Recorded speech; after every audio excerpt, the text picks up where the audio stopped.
When it comes to investing, retirement, taxes, healthcare, and estate planning, the decisions you make today can greatly affect the quality of life for you and your loved ones tomorrow.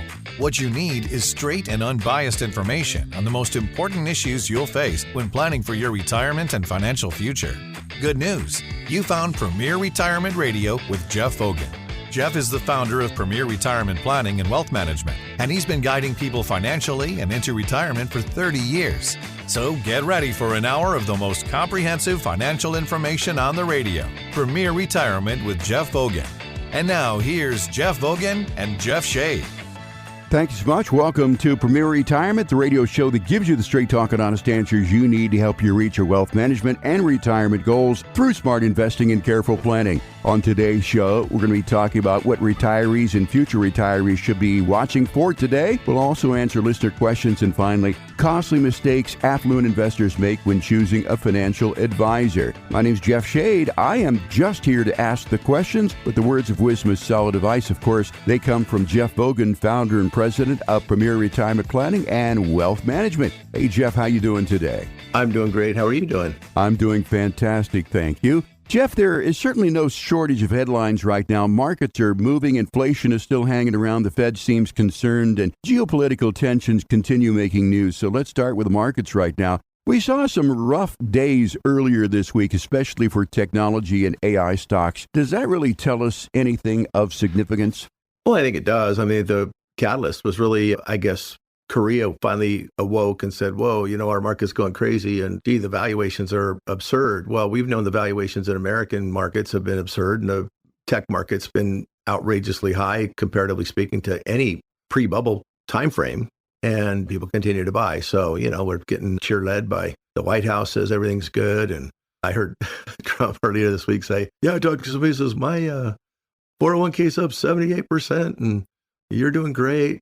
The market's not even up 20. I don't know anybody's 401k is actually beating the market, but whatever. Yeah, I think there's a lot of hype and a lot of BS out there, not just from Trump, but from all the pundits that are trying to promote the market. There's nobody that says, hey, short the market. I mean, if those guys are saying that they're getting left out, they're not getting their face on the news and they're not getting their words heard very often. We're eternal optimists. I think the American way is to always believe everything's going to get better and be good, at least for most of Americans that invest, have businesses, try to work hard and do those things that help the country get ahead. We want the market to continue to go up, but it is absurdly overvalued. I think the catalyst was Korea saying, hey, whoa, their markets was over 10% drop last Tuesday, if I'm not mistaken. And our market followed. The thing is, there's been kind of a rotation of biotech and some of the other things. There's also some undervalued tech stocks that are still holding their own. Some of the quantum stuff that looks like it has some promise didn't get hit as hard, but the chip stocks and the things that are up 100 or even hundreds of percentage points over the last year or so have gotten soft. And I think it's a good correction. I don't know that it's going to be the catalyst to send the market plummeting, but I think the biggest thing wasn't really the overvaluation issue, even though I think it hit Korean market and we use it as an excuse, or at least the news seemed to use it as an excuse that people are worried about the overvaluation. We've known that for a long time. I think it's really interest rates. We're seeing interest rates, the pressure to raise interest rates because of inflation, and the inflation typically happens when the economy is doing okay, and I think it has been. I think oil is a bigger catalyst for that recently than anything. There's been a lot of money made in the market. People are selling, especially the insiders. Shoot, anybody who works for a company whose stock's gone up is selling. There's hardly any buyers of their own stock. So they must think that we're at the end of the rope. And that's kind of a telltale sign of where we are in the market, where we are in the market cycle. Bottom line is people are cashing in stock and buying stuff. And so the economy looks like it's going pretty good. The other half of the country that doesn't own stocks and doesn't have 401ks and isn't working to their full potential and basically on government assistance, those people are hating it. They don't like the continued division and separation of classes that we're seeing. And even though the economy looks strong for those people that have money, it is not strong for the people that don't, people that are struggling, young families, and probably the majority of the people we know in our families. The younger generations coming up are having struggles getting through this. I think some are doing fine, but bottom line is people are still spending money. The economy still looks strong from a overall GDP standpoint is pretty reasonably healthy. Manufacturing starting to come back to the U.S., even though the tariff argument did not stick as well as Trump wanted it to. I think a lot of the companies know that that's going to be the case, and some of their commitments to manufacture more things locally instead of overseas is starting to happen. So there are some underpinnings of support for the market. However, the overvaluation still scares me. I mean, And we don't even know if all this creative bookkeeping is really going to materialize in real earnings. You have a company that sells a chip for, let's just say $1,000. They get to put down that they made $1,000 in income. Then the company that buys it doesn't expense it for $1,000. They expense it over 5 or 10 years, $200 a year. So if a company is selling chips and buying chips, they're able to cook the books and make it look like they have a lot more income than they really do because they're basically amortizing or spreading out their expenses over years. And we don't even know if those chips or GPUs or whatever they're buying are going to really have that kind of life expectancy that they're amortizing them over. So I think there's going to be a day of reckoning when the books that are being, I guess, very creatively manipulated right now, not that it hasn't been done before, not that it isn't, I guess, widely accepted accounting practices, but I think it's stretching the bubble even more than it already is, based on just the feeding frenzy of the AI boom. So we've got that going. The other thing is just with increased interest rates or the pressure or the kind of the hawkish approach that we heard spoken from the Fed, the new Fed chair, the pressure is to raise interest rates, not lower them. And higher interest rates really hurt tech companies because they do so much on borrowed money. So as long as interest rates are low, tech really flourishes. When interest rates go higher, the tech doesn't do as well. So that's put a lot of pressure on the business. I think it's ironic, though. Typically, when interest rates go up, the bond market goes down a little bit. In other words, in order for interest rates to go up, the bond prices typically on what's out there goes down, not up. But we're seeing smart money, and by the way, dumb money or uneducated money, the Robin Hood day trader in the basement of mom's house and all the people that are getting their fingers into the market and just following the hype, don't typically buy bonds. What we're seeing is bonds are going up significantly this week. Shoot, I think just a few days ago, we're up like 1.5 points on the 20-year bond just in one day. That's a significant bump. And what that does effectively is it actually lowers the rate on that bond, for example, from like 4.5 down to maybe 4.4 or whatever. So it actually drops the effective interest rate. So people are willing right now, because of the valuation of the stock market and what the smart money is seeing, is they're actually buying bonds and actually increasing the price of the bond, or willing to pay more for a bond to get an even lower effective interest rates, in light of the fact that the Fed is probably pressured to raise them later this year, maybe even 2 or 3 times. So there's kind of a disconnect there. It's kind of a sign that says the market isn't really that well off, or it's sort of broken. It's sort of counterintuitive. There's selling where there should be buying. There's way too much buying where there should be caution. And fundamentals don't matter anymore. Fundamentals are being jimmy-rigged by creative accounting. So there's a lot of things to be concerned about. Now, one good thing about raising interest rates is that the dollar becomes more valuable. What does that mean? Well, it means maybe imports are a little bit less expensive. So maybe that'll help with inflation a little bit for those people that buy foreign goods. But it also hurts gold and silver. So if you've been storing gold and silver thinking it's going to go to the moon, a strong dollar is counterproductive to that. So I think the reason that the feeding frenzy on gold and silver has been happening is because they keep on seeing the valuation of the dollar go down, interest rates go down, and gold seemed to be a good hedge and a good alternative to the dollar, whereas now it's not as popular. So I think we're going to see a little bit more sell-off there, maybe a few bounces along the way, but they seem to be kind of what we have talked about before, these dead cat bounces when there is actually a downtrend. And the downtrend in gold and silver started in February. And so it's been several months now that the trend really has not reversed. So those are some of the things that I'm seeing that are headlines in the news and the markets. That was, I think, what the original question was. But yeah, we've seen a lot of volatility. I think the market's kind of at a tipping point. Summertime is usually a weak time in the market anyway. I don't think it's going to take too many catalysts or too many just hiccups or bad news that might just override or actually seem louder, sound louder than a lot of the hype we're getting from the talking heads on TV and the White House and all those people that say America's great. Now, on that same vein, I get a lot of slang terms from some of these guys out there that comment on the market. One of it is the plunger team. They basically just plunge down all the garbage that's out there and make everything look rosy. I don't know if it's Fed driven or whatever, but I think it's mostly just the banks will buy futures to make it look like the market's going to open strong, and they can manipulate the thinking of the market, even though the institutions who basically decide what futures are going to be sometimes they're selling into that hype. In other words, they're creating the hype that they can sell into, and they're unloading positions so they can buy more bonds and sell more stock and keep telling you that the stock's going to the moon. And as long as you're willing to pay more and more and more for it, they get to unload more and more and more. Buffett's, I believe he's over 40%. Berkshire Hathaway's cash. Dalio's cut way back in cash. I heard Druckenmiller Miller, the same thing. These are big billionaire investors, people that know how to manage the market. By the way, Buffett's $1 trillion. So when we're seeing the big institutional money, and Buffett isn't worried that his Berkshire Hathaway hasn't really made any money this year, it's pretty flat, actually down a little bit. So the market seems to be hyped, or the indexes seem to be being pushed up by very few stocks at a time. Sometimes they're a certain sector of stocks, sometimes it's another sector of stocks. But if we look at all the indexes, they're relatively flat for more than a month now, even though every now and then they pop into a new all-time high and then they go back down and kind of flounder for a little bit. But all people remember is the news saying, oh, there's a new all-time high. Well, remember that every crash came after an all-time high, and typically not too long after an all-time high. So it's not like it makes an all-time high and just kind of sits there for a year or two before it crashes. It typically makes all-time highs. There's these feeding frenzies. There's this euphoria that happens. Then the markets can crash. So I think even though we've still got our risk money at risk, hopefully if you have money in the market, it's only the money that you can afford to wait on, that you aren't using for your monthly bills, that you don't need to buy the car next year to fund a college education in the next few years, that kind of thing. If you have money that's long-term money that you can ride a roller coaster and you can ride a downturn, then I think the market's a great place for long-term gains. But right now, it's probably not a good time to start. If you're mad because CD rates are going from 4 to 3 and you want to get in the market because it's paid better, you might be happy with 3 at the end of the year if there's some more volatility and hiccups in the market. So again, enter with caution. Remember, only risk the money you can afford to lose. We're not trying to lose the money. We're certainly managing to win. But the market's very weird and it's moving. I mean, the trends that used to be cyclical, that used to last a few months at a time, got down to a few weeks at a time, a few days at a time. And sometimes these last couple months, I've noticed that trends can change in the middle of the day, just quicker than ever. Just the market just bounces around on its own whim.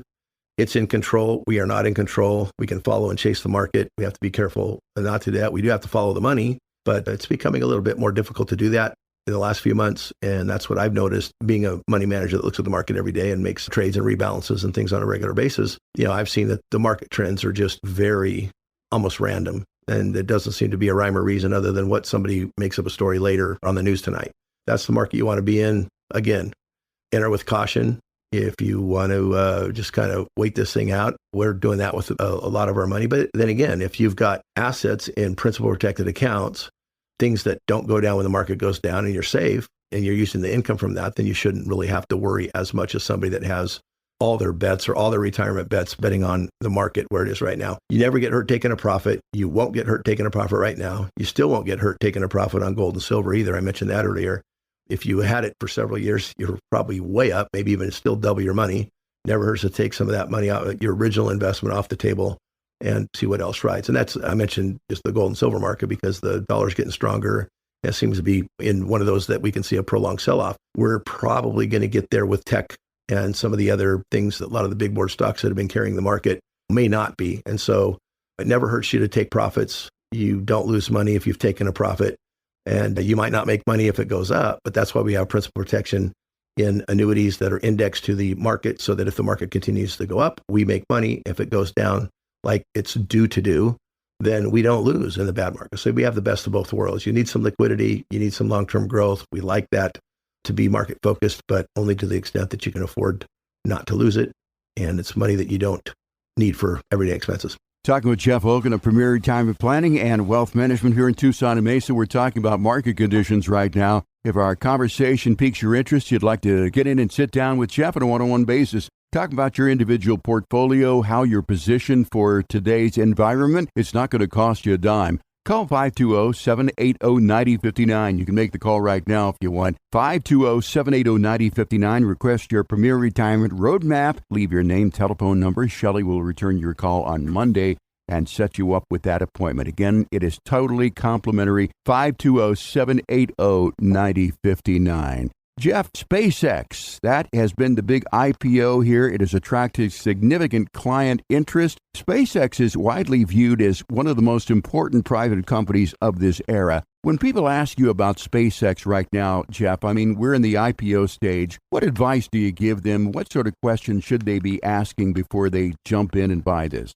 Well, I mentioned to many of my clients that asked, hey, are we going to get SpaceX? Well, I knew we weren't going to get any 135 stock, the $135 a share stock, but we could buy it on the open. And maybe perhaps we should have. But typically what happens with IPOs is they come out blazing, but by the time you get into it, and if we did a market order, because it was impossible to do limit orders the day it opened. I mean, the stock went from just a couple of days, went from 150 something up to, I think it bounced down to 147, was about the lowest anybody on the public could have got it aftermarket.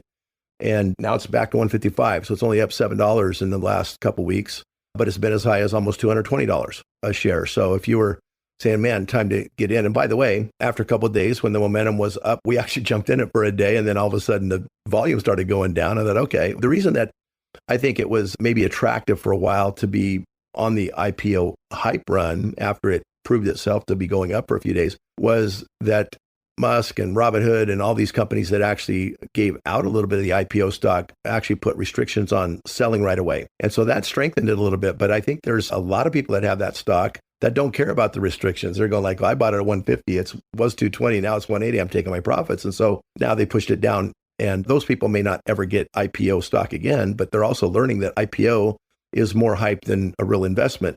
I think long-term, SpaceX is going to be a great game changer as far as the investment and the things that it'll accomplish in the world. But it's a small sliver of stock that's out there that values the company at $2.5 million. And Elon Musk has already, instead of just selling some of his stock to another private equity firm or whatever, he's used the valuation, which is kind of a crafty idea in a way to kind of milk the books, is to use that valuation and say, hey, bank, look, with all the stock we have, we've only got less than 5% of the market out there in the float to real people. We've got 95% of it here. We've got this as collateral. We're not going anywhere. Can you loan us $250 billion or $1 trillion? We need to build some more satellites, more rockets, and fund it with notes or bonds. They've already applied for a bond issue.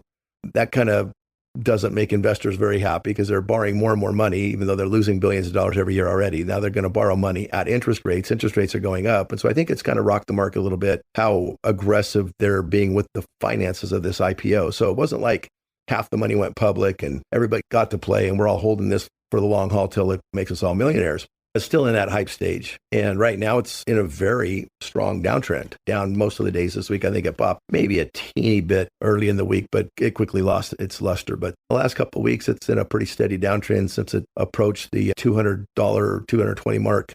And as I speak now, it's still in that 150 range-ish, and we'll see what happens in the future. But again, it is a game changer. It's going to make the world a different place, obviously, by being able to be public and raise more money, by able to go out and get billion-dollar loans so that Elon Musk doesn't have to loan it to himself or sell Tesla stock or borrow against Tesla and all these other companies that he honestly probably can't borrow from anymore because I think he already did it to fund SpaceX to the extent that he did. But now he has the opportunity to maybe even buy all his other companies out with the extraordinary valuation that SpaceX is already trading at over $2 trillion. So he's a creative dude. He's not just an engineer that makes stuff. I mean, the guy understands money and banking and leverage and all the different tricks. It's not just about making him wealthy. I think he's got an ego and he loves being a trillionaire. But I think he also likes making stuff and finding creative ways to build innovative products that change the world and even in his mind, change the universe, going to Mars and other planets and space stations and satellites and all the things that he's going to do. So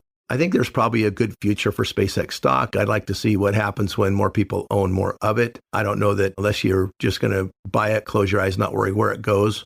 I mean, buy it at $150. I'm sure in 10 years it'll be good. But I also think that by next summer, if he keeps on trying to borrow money and lowering the real value of the company, we might be able to pick up that stock at $30 or $40 a share or $50 a share. I think some people listening are going to say, you're crazy, Jeff. It IPO'd at 135. Well, that was just an arbitrary number somebody threw out there, and they knew enough people were going to jump on the bandwagon and buy it. So they did, and it created value in the company so that Elon Musk could do all his stuff. But you know what it really is valued, a company that loses billions of dollars a year, I don't think based on price earnings ratios or even in the near foreseeable few years, there's not enough earnings to give the stock a value at all. It's all about hype, speculation, and future. So if you want to buy it now, it's like if you want to pre-buy the new Toyota that's coming out in 2040 and you want to pay for it now and let your money sit there and see what you get, that's kind of like what I'm talking about is we're buying something that we really don't know where it's going. We know it'll be valued at more than it is today. Obviously, there's going to be profits eventually. I just don't know when. And I'd like to see some profits or at least see some trends that the money, the loans, and all the things that Elon Musk is doing is actually working to build the company and actually add value to what right now seems just kind of like an arbitrary number that people put on the stock to own. So I'm not getting caught up in the frenzy. I'm not recommending this stock. I'm not buying it myself. If it looks like there's an uptrend, we might get on the ride again. But right now the trend is down, so we're not in it. And Jeff, I want to point out to those people who say that SpaceX might be the next Apple, consider this. Apple had its initial IPO December 12th, 1980. It was $22 a share. It took 21 to 27 years to truly take off, transitioning from its 1980 IPO into a massive long-term growth engine. So consider that. This may not be an immediate gain on SpaceX. And again, I want to point out that we are not recommending that you buy or do not buy any particular stock. Our show is for informational purposes only. Jeff, good news. I have noticed that at the gas pump, the prices are a little bit lower now. And across the country, I understand that the average price per gallon of gas is just hair under $4 a gallon. Does that mean that we're making progress in the Middle East, and are we heading in the right direction? Well, I hope we're heading in the right direction. I don't know what kind of progress they can make in the Middle East. I guess they've obliterated the Navy and they've agreed not to do nuclear weapons, which I don't think they keep their word anyway, so I don't know if that matters. But I think more than anything, because of the higher price in oil, I think a lot of the capped wells have been uncapped. A lot of the local producers of oil in the U.S. have taken advantage of that and are jumping on the opportunity.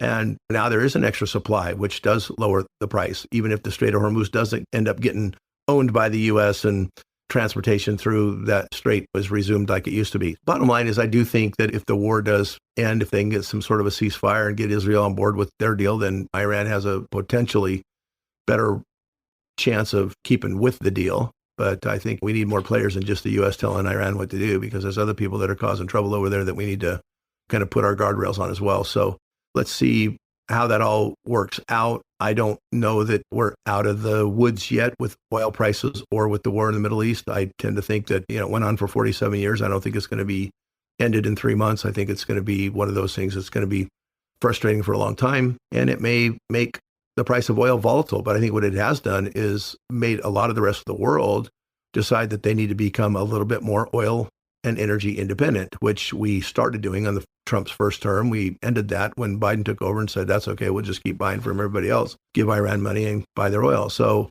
yeah, I don't think that was really a good economic move on our country's part at that point. The focus is really getting our own producers up to speed. We've got access to Venezuelan oil. I don't know how that's all progressing, but I know that's potential energy resource that we have that we don't have to rely on Iran or the Middle East. But if Iran wants to play the game and to get better after this military defeat, and then I think economic woes that have happened because of this latest war effort to try to get them to not have the nuclear bomb and blow us up, may work out for the better. And maybe they do want to kind of heal from it a little bit. And if they do, then maybe we'll have a reprieve on the violence, the wars, the killing, the frustration and things that we've been seeing. And hopefully we'll see prices of oil come down. If they do, I think inflation will be better kept in check. The thing is inflation doesn't automatically go down immediately when prices of oil go down or gas go down at the pumps. I saw it under $4 a couple times this week. Very encouraging. But diesel's still too high for my truck. I drive my car when I can instead of my truck. Hopefully we'll get there and it will filter back into the inflation discussion and make the inflation a little bit more tolerable. But right now it isn't, and I think it'll be a while. Unfortunately, when price of oil goes up, inflation seems to happen immediately because they already factor in what things will cost. When inflation goes down, because everybody already charged them for parts, services, and other things, or pre-build them, they've got to kind of wait till that cash flow gets cycled through the books before we see prices actually come down. So it might take some time to be reflected in our actually everyday expenses and in the inflation numbers that they report every month or every quarter. But yeah, I think at least we're moving in the right direction. Good conversation, Jeff. Everything that we've talked about today, from market volatility to inflation to interest rates, taxes, healthcare costs, and the possibility of spending 30 or more years in retirement, comes down to one simple question. Do you have an actual retirement plan, or do you simply have investments? Because there is a big difference. At Premier Retirement, Jeff Ogan and the team here have developed the Premier Retirement Roadmap, which is a comprehensive retirement planning process designed to help answer your questions that keep many retirees awake at night. Right now is the time to find out where you stand. Call us here at 520-780-9059 and ask for your complimentary Premier Retirement Roadmap. That's 520-780-9059. One conversation could help you avoid costly mistakes tomorrow and give you greater confidence about your financial future. Again, it's 520-780-9059 or online at primret.com. Jeff, time for a break. When we come back, we've got listener questions and more when Premier Retirement continues here on 790 KNST, Tucson's most stimulating talk. You can't start a trip you've never taken without a plan, and you can't start your retirement journey without a comprehensive plan to get there safely. To request your no-cost Premier Retirement Roadmap, call 580-780-9059 or request it online at premret.com. Now back to more Premier Retirement with Jeff Hogan and Jeff Shea.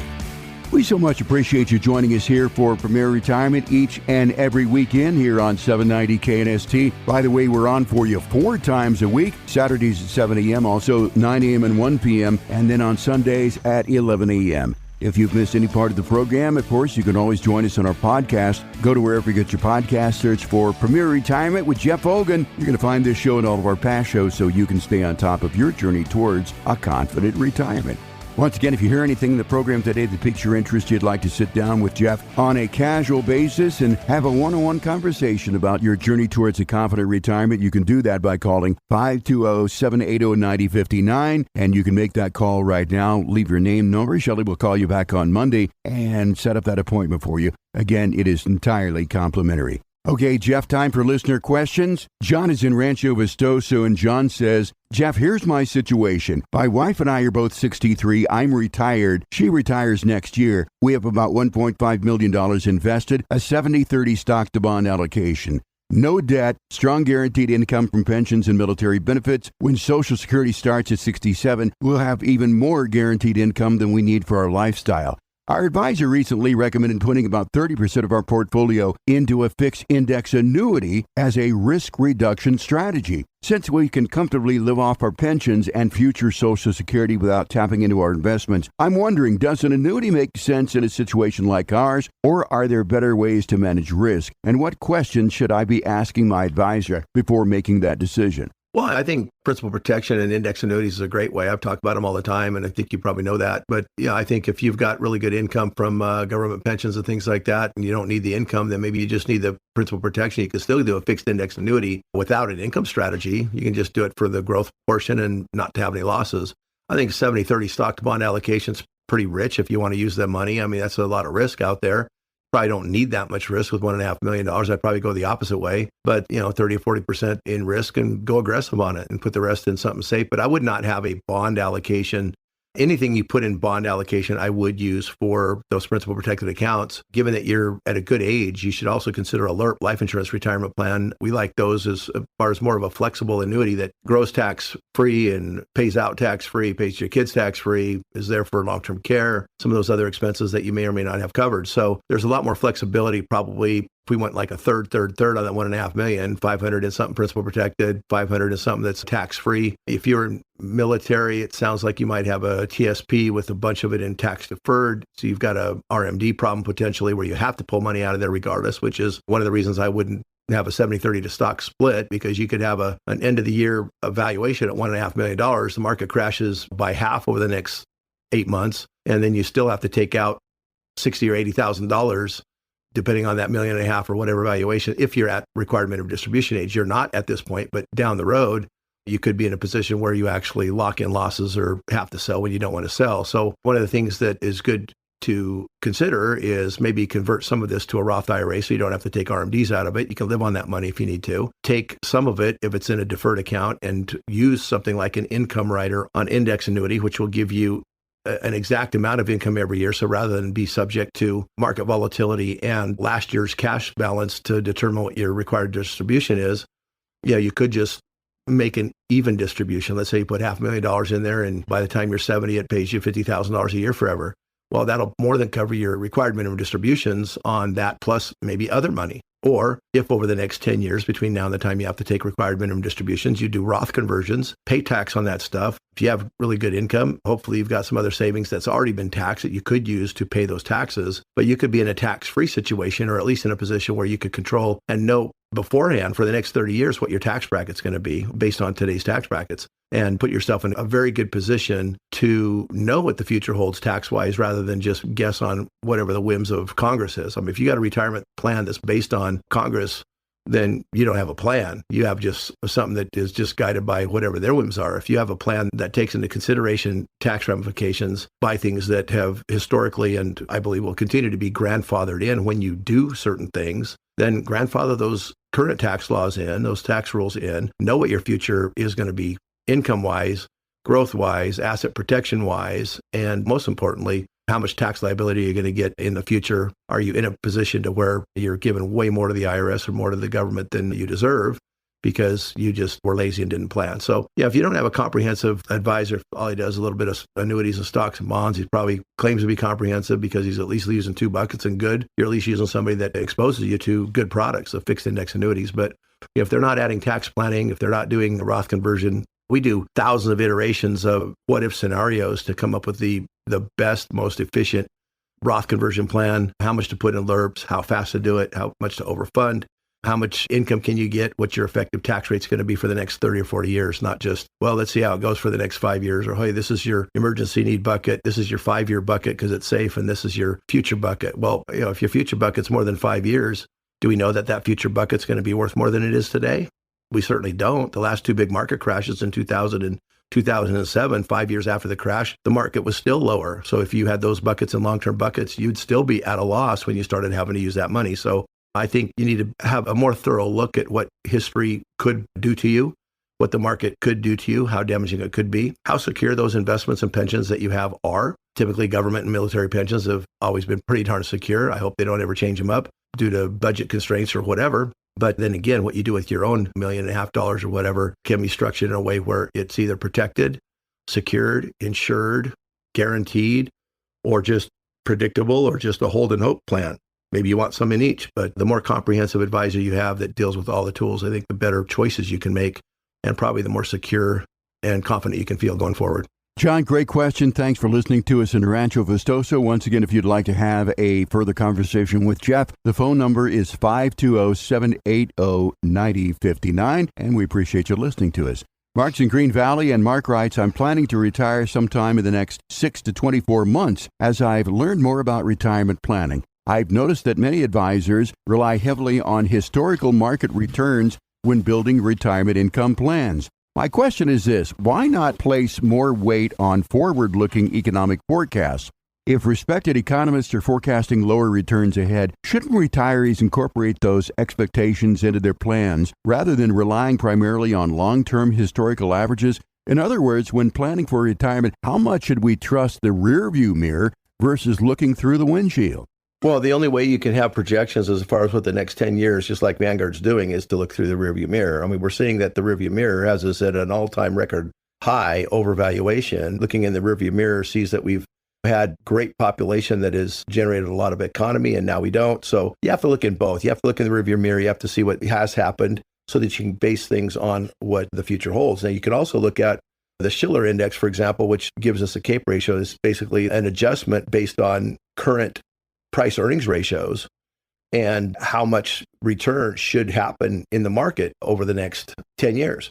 And right now, the market is so overvalued that the next 10 years should be probably flat. Now, Vanguard and other companies use that. We use that. I mean, we understand that history repeats. And regardless of population or different things like that, I think AI and some of the economies of scale that we get in the market and in today's economy is going to make up for the overpopulation that was working compared to the less population that's not working. So I think there's things that are going to be offset, but I also think that we can go back to over the last 100 years or so, there's been a certain equilibrium economic value of stocks in the stock market, generally speaking. And even though we think this time it's different or we're in a new age, it always turns to go back to that old equilibrium or the kind of the standard format. So I think even though the next 30 years, we could probably still average 10% annually in the stock market.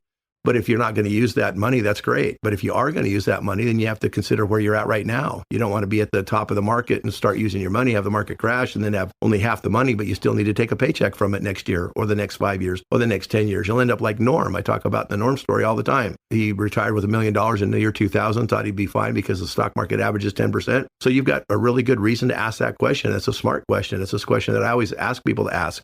Are you basing your day-to-day expenditures and the money you have to take out of your account to pay your bills every month on an average rate of return, assuming that it's going to make 10% a year forever, every year? No, it never works like that. Volatility kills income plans. You have to take into consideration volatility in general is going to happen, whether it average 10, 8, or 20. It doesn't matter. Volatility still is going to kill an income plan. What you have to consider that Vanguard, Bank of America, all these other big board companies don't really do, even though they're kind of dumbing down the expectations so that people don't sue them like crazy for saying market's going to the moon, market's going to the moon. I think they have to temper their advice or their hype a little bit every now and then so they can at least say, hey, we were on record saying that it wasn't going to be that good, remember? And you invested anyway, so that they're at least off the hook. Now, they don't want you to be out of the market. They want you to keep throwing money at it. So out of the other side of their mouth, they're saying other things. But you are correct in that smart money does see where we're at in addition to where we've been, and how where we're at applies to where we've been in the past in situations similar to where we're at now, and are making recommendations. That doesn't mean get out of the market. It means rely on income during your retirement from principal protected accounts. That's why we like annuities. That's why we like LERPs, why we like principal protection. So you don't have to use that long-term stock money. And the other thing is we're very hands-on money managers. If we see the market in a downtrend, we're not in those assets. We've been out of gold and silver for a few months now because it's in a downtrend. We made a ton of money on that last 2 years because it was in an uptrend. Some of the AI stocks were doing really good. Right now, they're kind of top heavy and bouncing around all over the place. So we're being a little bit more cautious. So again, you can still play cycles if you're vigilant and if you look at the markets. But if you want to spend time enjoying your retirement, you're not going to want to get up at 5 in the morning like money managers do to see what's happening in the markets and make adjustments to their portfolios, and then take a little break, go to work, have an appointment, and then go check the market again, and basically dealing with all of that all day. That's a full-time job. That's what we do. And that's what our money managers that we use do in addition to us. But you probably don't want to do that. So the Vanguards, the Fidelities, they're more of a passive place where you just park money and hold and let it ride. They don't really manage it on a day-to-day basis. They just aggregate assets and let the market do what it does. But they're smart in telling you that, hey, we're in a high part of the market and it might not be as good going forward. So be careful, be ready to accept that. So again, if you want to continue to go the passive way, only put money in the market that you are okay with having substandard returns or below average returns over the next decade, because a lot of stats, in addition to just what Vanguard has published that you read, say we are going into a state of the market where we should be ultra cautious. I've been saying that for several weeks, actually a few years now, but in spite of that, there's been some cycles we've been able to jump on and ride the train to some good gains. And right now, it looks like the market's still trying to find a direction, whether it's going to be the semiconductor and AI industry continue to carry, or if they're going to get overvalued and sell off. We don't know. But bottom line is, you had a very good question. There's no such thing as average annualized returns. The only way you could even consider that type of thinking is in a principal protected account that at least doesn't go down in the bad markets, and then consider the average rate going forward, because at least when you pull money out of those type of accounts to live on, you're not locking in losses along the way, and your money will last you much longer. And that's why annuities, index annuities, even though Vanguard and everybody else who does securities hates them, because they're counterproductive to their model where they get fees day to day and have transaction fees and spreads and all the different ways to make money. A fixed index annuity is pretty safe. It's pretty passive. They invest your money in bonds. They invest the interest they make on your bonds to try to increase that interest to make more on your money than you could on your own, and turn that into an income stream where if the company who offers these index annuities don't have to worry about risk on your principal, then you don't either. Then they can offer you a more substantial income rate of income than you could by using the 4% rule or the 3% rule, which has now been revised by Schwab, in the market. So again, the more tools you have access to, the more of those types of different buckets, asset strategies, asset allocations that you use in your retirement plan will diversify at least your stress levels to different buckets, and maybe remove them from some of those buckets of assets so that you can move forward with confidence and not stress out and reduce years of life off of your retirement, because stress will kill you. I believe that. I've seen it happen too many times during bad market periods where people just get sick, and it does actually have a life expectancy issue to it. So again, live long and prosper means live as stress-free as you can, especially about your money, because that's really what makes the retirement world go round. Is if you don't have money, you can't do it on your terms. Mark, we appreciate you listening to us in Green Valley. If you'd like to further the conversation with Jeff, 520-780-9059. You can make that call right now. Shelley will set up that appointment for you. Again, there's no cost and there is no obligation. Okay, Jeff, Jennifer is in Vail, and Jennifer says, I'm 53 and I would like to retire at 57 or 58. I've been diligently putting money into my 403B, 457 brokerage account since my late 20s. All my money is in index funds and target date funds. However, I haven't built up my emergency fund because I always put my money into index funds. It's not realistic for me to save up to 5 years of expenses in the next few years. Is it okay if my emergency fund is in a brokerage account invested in index funds? Should I de-risk by selling or moving my money into bonds? I have FOMO, fear of missing out, because I don't want my money sidelined if the markets go up even more. Well, you don't want your risk money going down if the market goes down either. So you might have fear of missing out on the upside, but you're going to have a lot of fear if the market's down half of what it's worth today and you need to tap one of your 457s or 403Bs with a loan to pay some of your bills. I would say your emergency fund really ought not to be in your retirement money anyway, and investing in index funds is great. Honestly, I would say totally out of those overhyped target date funds. They're very inefficient. Fee structures aren't even very well known unless you read 800 pages of a prospectus that goes along with it to understand how they work. They're not as efficient as just dollar cost averaging into the stock market. You're 53, you probably got 5 years or so, you said, to retire. What I would do though, and I know you have fear of missing out, but if you've got to the point where you have $1 million, and I'm guessing 403B, 457 means you're probably in the school system out there, or potentially a nurse or first responder or something like that. But chances are you can't just take that over and move it to an IRA, unfortunately, where you could do, if you're 59 and a half, generally speaking, you could move some of that money into an IRA, lock in the profits, and at least put maybe half of that into some sort of a future income producing pension type of a fund. But I'm guessing, again, with a 403B and a 457, you probably have a pension that's going to supply some of that income. And if you have fear of missing out, you just want to go all in and you're okay with the risk, then continue to do that. But I would continue to use just the index fund since you're not trading stocks. You really don't have much else available to you there at all. But as far as the emergency fund, that should be bank money, money that you can grab without having to take a loan or a chunk out of your retirement accounts. Maybe you build it by only investing a little bit less in those 403Bs and 457s and saving 10% of your paychecks for the next year or two. So you get that extra 6 months of staying power should you need it for something. What I don't like is bumping into a problem and have to, if you did have to pull money out of the 457, which you probably can't touch, but maybe a 403B may give you a loan. It still is time consuming and still a loan. And it's usually efficient to have at least a little bit of money in the bank or in some sort of a side account. The other thing you might want to even consider in addition to that, if you are a good saver, it sounds like you are, is adding a LERP to it, which would guarantee you some growth on a tax-free basis, principal protected basis. Wouldn't be all at risk like the rest of your money sounds like it is. I mean, we're at a top of the market right now. I mean, you could see, if you're at $1 million, you could see that $1 million go to $500,000 on those accounts if you're in aggressive stuff that you don't want to miss out on. And then what happens in 5 years if it's not all the way back? All the money you put into it hasn't really grown much either, or maybe grows a little bit, but it's all your new money. It's not the $1 million that's been chopped in half. So taking a chunk of that within 5 years of retirement, I think a good number to look at is maybe securing half of that into something that you can count on for income in the future. Unfortunately, at your age, those accounts are going to be kind of hard to tap. And you might want to just be a little bit more cautious with at least some of your money in case you do really become able to retire at 58 with enough money.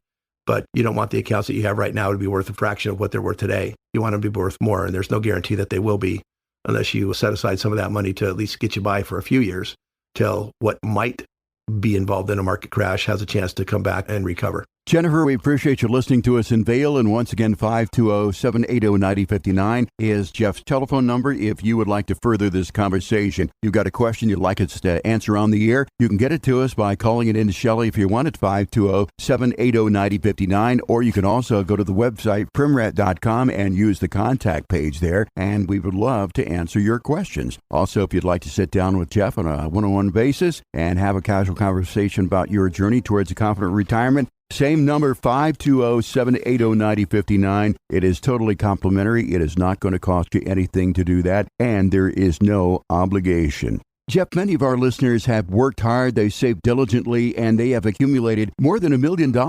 And I guess the thing that comes to mind for me is one of the biggest mistakes that people make is assuming that all financial advisors are basically the same. Is that necessarily true if you're a high net worth investor or a high net worth individual? Well, I think everybody has their own little value system. Some high net worth investors just love being high net worth and being all in the stock market because it's exciting. Some high net worth investors want to keep their money safe. That's their life's work and they're scared to lose. Some people want to leave a big legacy. Some people don't. So I think an advisor, has to be fairly flexible, not just be a one-trick pony and all they do is one thing. Like there's some guys in town, all they do is like one annuity for everybody. And somehow it's the solution and the end all for retirement. It's not. Some people are, since the stock market average is the best return over time, that's the best place to keep even your retirement money. I don't believe that. There's a lot of tools to use. We are very comprehensive. Some people think comprehensive means complicated and they don't really like to think about it. And maybe understanding it takes work and they don't want to go through all that work.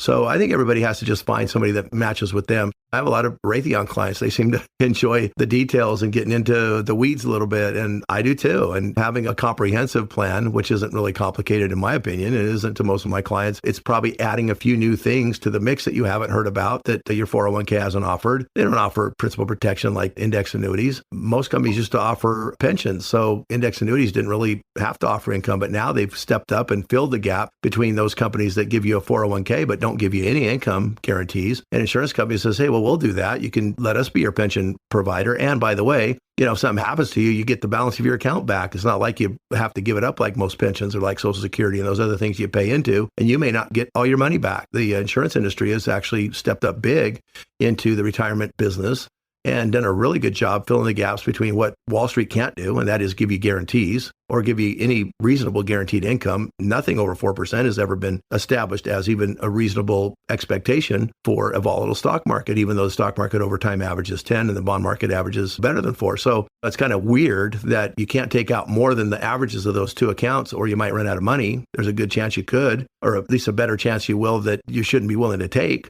Rather than do that, get somebody that's willing to offer you a 6 or 7% return on your investment guaranteed as long as you live. And if you run out of money, they still pay you. And you can let the rest of your money ride rather than take 4% out of all of it. You take 6% out of 3/4 of it and let the rest ride for the emergencies and for the liquidity and for the fun trips and for the extra stuff. When the market's good, you get to play. And when the market's bad, you don't have to worry about your income coming in. It's right where it was going to be anyway without all the risks. So there's ways to use the additional tools and get a much more comprehensive plan that would give you more confidence. I think sometimes the affluent investor, the higher net worth investor, sometimes think that the higher net worth, because what got them there should keep them there. And they don't explore the other options. They don't explore looking into things that would preserve their wealth, create income, and allow them to actually be more aggressive with some of their money than they would otherwise be if they're trying to live under the 4% income rule, or just keep your money in stocks and bonds, or just move into bonds and then find out when the market crashes, bonds can crash too. Like the 20-year bond's still down over 20 or 30% lower than it was 5 years ago. Why? Well, because interest rates had to go up because of inflation happened in 2022 and 2023.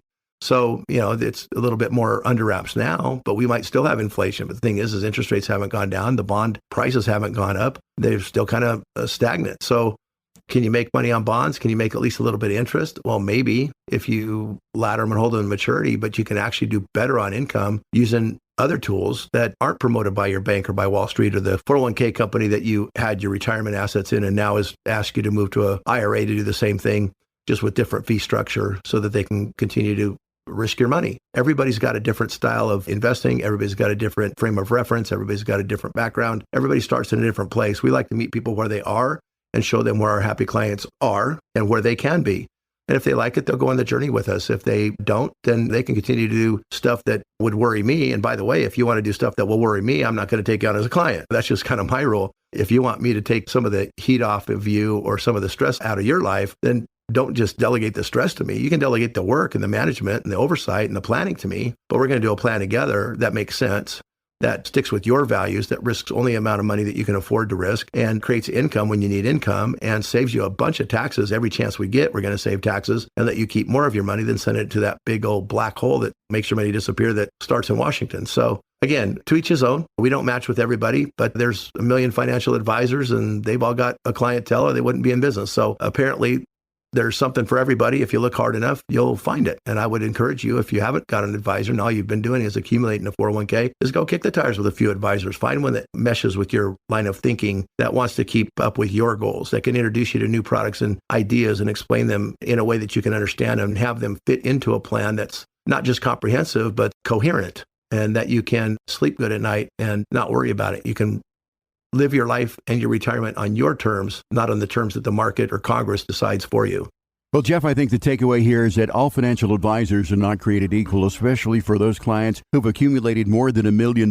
You need a financial advisor, certainly, who has experience dealing with these types of clients and has the tools to service their needs. So if that is you would like to talk to Jeff, 520-780-9059 is our telephone number. Even if you're with another financial advisor right now, you'd like a second opinion, certainly happy to do that for you. 520-780-9059 is our number, and you can make that call this weekend. Well, Jeff, we're out of time for this week. I want to thank you for your time, but as I do every week, I want to thank our great listeners right here in the greater Tucson area for joining us. So for Jeff Ogan, I'm Jeff Shade, wishing you a great weekend. We'll talk to you again next week right here with another edition of Premier Retirement on 790 KNST, Tucson's most stimulating talk.